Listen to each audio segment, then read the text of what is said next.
Hi again, everybody. Welcome on in. We hope that you're having yourself a very good holiday season. Looking forward to being with you throughout 2022, bringing you stories week in and week out. To that end, tonight, so about a year ago, I was approached by some people who said, have you ever seen the legacy, the depth of dominance on the field and off at Brophy College Prep when it comes to their soccer program?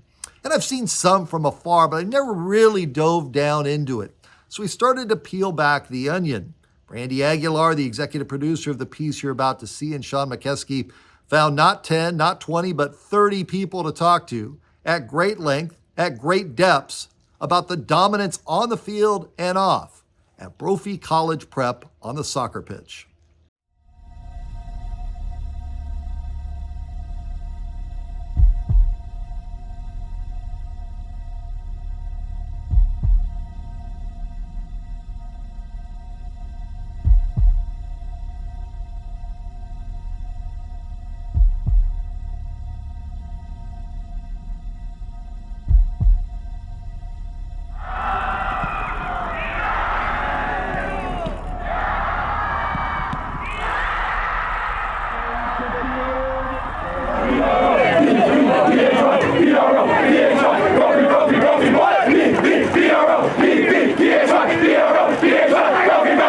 I don't think any of us ever wanted to take off that jersey.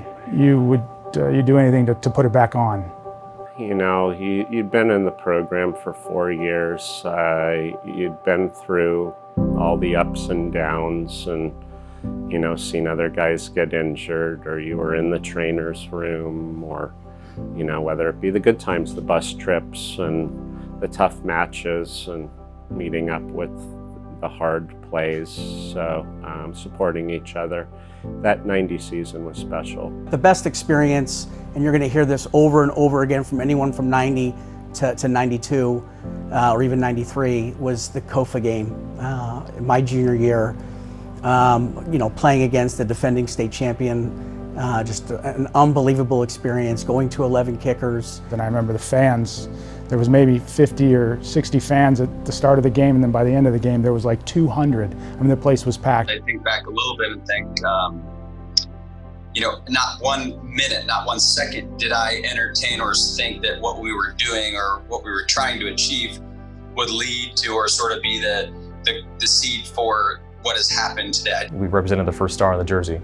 So that was kind of the genesis of the soccer program. There's one common thread that throughout that program, and it was really, I think, the culture of the school, Brophy, but it was the teachers also that helped live out that culture. And so it started with Paul Micheletti and John Kelly, and has carried forward with the coaches to this day. And I really believe that it is that culture that has created what we have today in Brophy soccer. I knew Paul with many different hats. First of all, I knew him as a teacher. I knew him as a friend, as a coach, as a mentor, as a visionary, in the sense that Paul began the computer program here at Brophy. He began summer school at Brophy. He was always thinking outside the box. I think Paul was a unique person, and there was a unique circumstance, obviously, that stopped that legacy of going any further. Very tragic, unfair.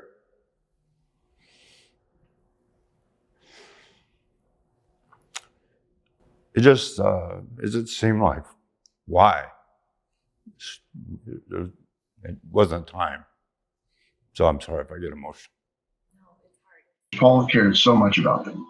And I got to know them in large part through Paul, where I learned about them. And in fact, it kind of set the stage for how I, got to know kids in the future too. If you were a part of his group, whether it was a student at Brophy or being in his family, he really took care of his loved ones and the people that he cared about a ton. He would vouch and stand behind kids so that they can have a better future for themselves. I think that the uniqueness of great coaches or great teachers is the ability to connect. And Paul's personality just allowed that to happen. He brought a unique humor to the field every day, and kind of a sense of joy, expressive joy that was that got us in kind of different places. I think ready to compete in a way maybe that we didn't think we could. With Mick, he wasn't a coach. I mean, I've been around multiple coaches, not just as a coach, but as a player, who were not friendly people, who didn't have your best interest at heart, and who didn't really care about winning as much as developing the person. But Mick was more concerned about developing the man instead of developing the player. He was that one person that you didn't ever want to let down, whether it was a teacher or a coach or somebody along the way. There was always that one person. And he's one of my motivating factors in life, and somebody that I go back to, no BS, you know. I go back to, you know, in times when you know, stuff happened in your life, and you kind of think about, you know, what would he advise at that time? What would he, you know, tell you to do? The feeling that he gave you, you know, as a player was that you had to start with yourself. You know, how do you fix the things that you want to be good at, or how do you become a better teammate? And this was part of the magic of Paul that you're hearing from all the other players, and anyone who had any kind of relationship with him on or off the field. He was a humble guy. He was a smart guy. He knew where his limitations were, and he recognized that, you know, his skills were, he had fantastic skills, but they weren't technical or tactical, right? They were personal. The program, which was always just kind of a okay program, became at that time one of the top 2 programs in the state immediately. So John Kelly and Paul made such a good balance. You know, John Kelly being, you know, a player at Brophy that also went to Stanford and played, so you could almost see yourself in John. But Paul kind of brought the best out of John. He brought the best out of everybody that he encountered. And a big part of that, again, was him bringing a guy like John Kelly on and letting him work there. And clearly understanding that John, you know, had a very high level of the game, knowledge of the game, and allowing him to do what he did without ego. There's a lot of great things about Brophy, but let's be honest, whether it's me, Paul, my brother, or anyone else, it's not the coaching. It's the players. It's the immense amount of talent Brophy has had. There's always a greater player that comes along, and Brophy's been the benefit of all of them. Yes, we had talent, and talent always is going to prevail at the end of the day. But I think what kind of put us over the edge and that we had to learn how to win, I think part of that was the fact that we were tough. I think that was really from like, you know, Paul Micheletti and John Kelly and kind of like, you know, their leadership and kind of bringing us together, and that teamwork and kind of everyone working toward the common goal. Yes, we wanted to win, but more importantly was how we played. It was the beginning of what is now a national powerhouse in terms of success on the field, and the production of you know, a lot of Division I and now professional players.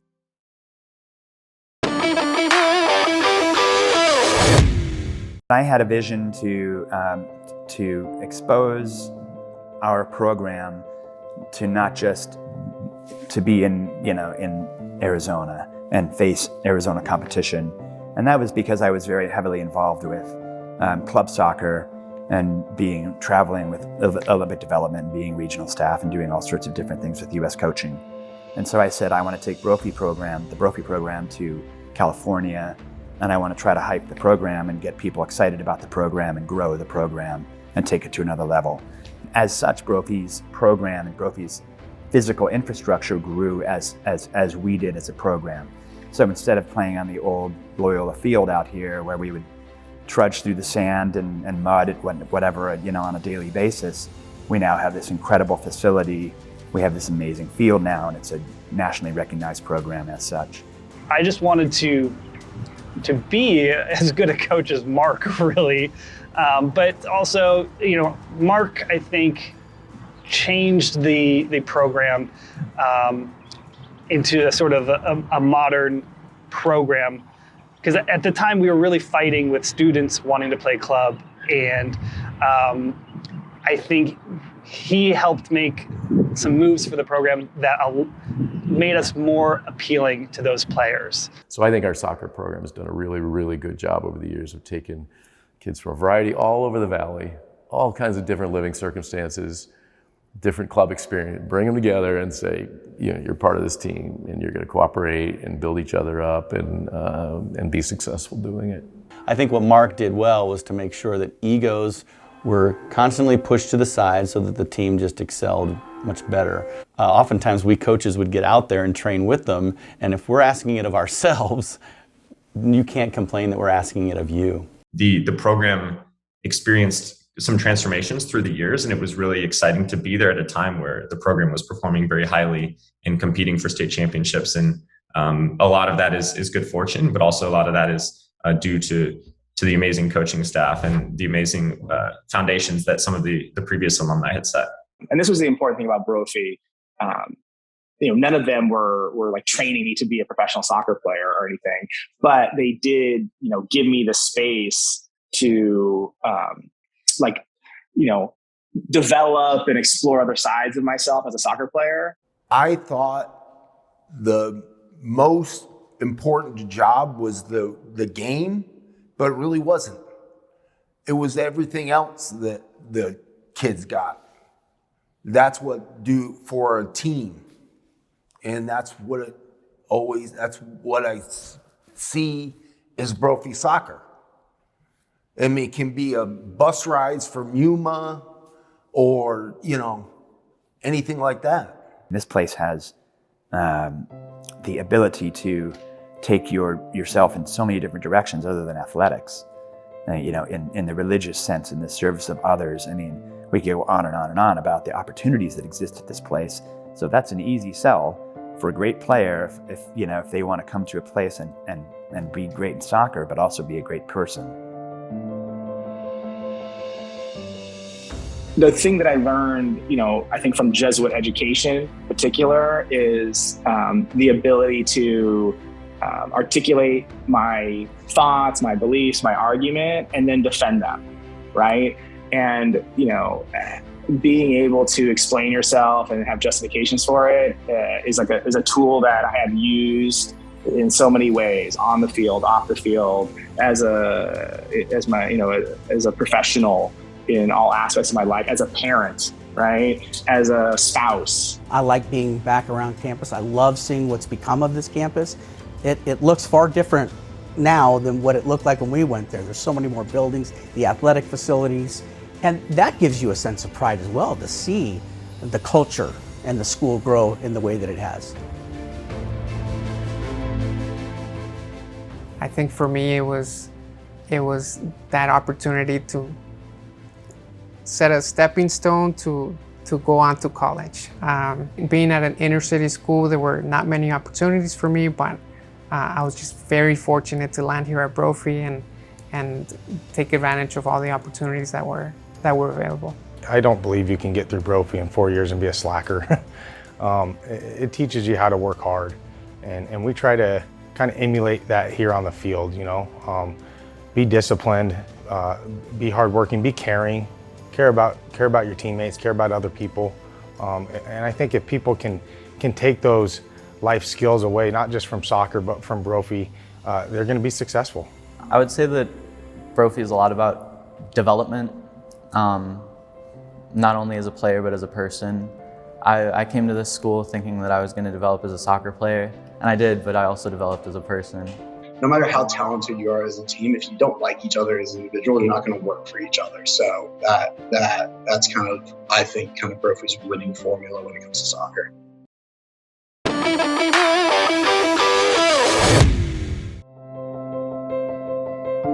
Physical therapist friend of mine got married. I was in the wedding, and I was like, "You can't get married. You can't. This is unacceptable. I've got a game to go to." As soon as the wedding was over, I got my car and drove to the field. And there was a couple injuries during the game that I had to run out in the field to take care of. And so I'm on the field, doing an on-field assessment in my tuxedo, and then of course I'm not going to take it off, and then rushed after the celebration over to the reception. And it was great. I think that was a perfect day. It was funny because the next state championship, I wore a tuxedo because there was an expectation, hey, you're going to dress up for these guys. So it was a funny story. Majority of seniors all say that our retreat up at Manresa is their favorite Brophy time. It's not winning a state title, it's not beating Hamilton, it's that they went up to Manresa and bonded together. That's their favorite soccer memory, and that speaks volumes of what the program's done for kids. It's those things that happen off the field that you can really see on the field in terms of how close we are, because we've gone through all of that. And then obviously going to Manresa, the retreat center, and just becoming closer with each other, taking our minds off soccer, which is, you know, what our heart beats for really. And just recognizing that we're playing for one purpose, and that's for the greater glory of God and for each other. And before the game, so we would all huddle around the statue and join arms in prayer. We would read St. Ignatius's prayer for generosity. And it meant so much to us. I think it helped us focus and center ourselves and realize that, you know, this game, this sport, this brotherhood that we've formed is much more than just about going and winning any game. Lord, teach me to be generous. Teach me to serve you as you deserve, to give and not to count the cost, to fight and not to heed the wounds, to toil and not to seek for rest, to labor and not to seek reward, except that of knowing that I do your will. Amen. And I think especially that last line, to labor and not to seek reward, I think that's something that really resonates with a lot of Brophy students, where it's all about giving back to the community. And especially as that translates onto a soccer field, it's you're working for your brother next to you. It's just that entire Brophy experience. You have the AMDG over my shoulder here. It's Latin for the greater glory of God. It's a real thing at Brophy, as is Men for Others. So the entire experience there is about that, being a man for others, servant leadership. And you're being taught some of these other key attributes, whether you realize it or not, throughout your 4 years there. Selflessness, character, and I would say, I guess, just essentially being a man for others, because it's easy to get caught up in being like, oh, like, heat of the moment, and suddenly something bad happens, I want to react. But then I remember I had the AMDG on the back of my shirt, and it kind of makes you feel like you're playing for something greater than yourself. It was really focused on developing us into men that were going to serve the community and do well for others. And it was really lived out on a daily basis with the teachers, with the students, the upperclassmen, with the people coming back, the alumni coming back to school, and you just got to see that. So I definitely think, you know, Brophy's message of service and, you know, commitment to something bigger than yourself is, you know, it's just a good message, you know, for everyone, not just for, you know, Brophy students, but kind of for anyone, you know, to find success in life. I don't think my biggest accomplishment was like lifting the trophies or anything, but it was what the trophies represented and like the friendships that I made throughout the years. Those are the memories that, you know, just pop into your head every now and then you get a laugh at, you know, thinking about some of those guys and some of the experiences you had, and you know, it's great. It's was a big part of my life.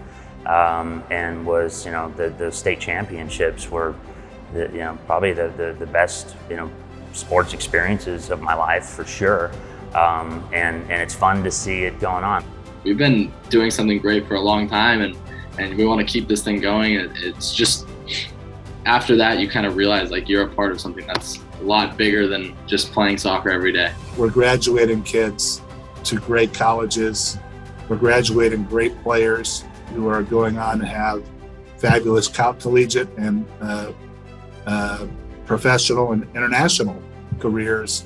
But more than that, we're graduating young men that are making a difference in the community. And all that soccer stuff aside, that would be what Paul Micheletti would be most proud of. His legacy is what the kids did after they left, not what the team was ranked or how many state titles they won. It makes me feel very proud to know that him as a leader was able to impact others. And his last words in that accident was to hold on. And so he wanted all of us to hold on, whatever we're going through, whatever adversities we're dealing with. He wanted us to hold on to our books, hold on to whatever careers that we have, and just continue to do the best that we can. Because we come back knowing that we hung a banner and seeing all the banners now that have been hung, whether it's Gatorade Players of the Year or multiple state championships now, it's always good to know that we were the first to do it, and we kind of paved the way, and all the kids that come behind us. Brophy soccer has really stood the test of time, and I feel very, very confident that yes, my era is kind of like when kind of where Brophy soccer began, but I believe that Charlie Cobb and others that are class of 2021, etc., that 5 years, 10 years, 20 years from now, that they're going to be the ones bringing back the alumni and basically sharing the experiences, the memories, and what Brophy soccer is in the future.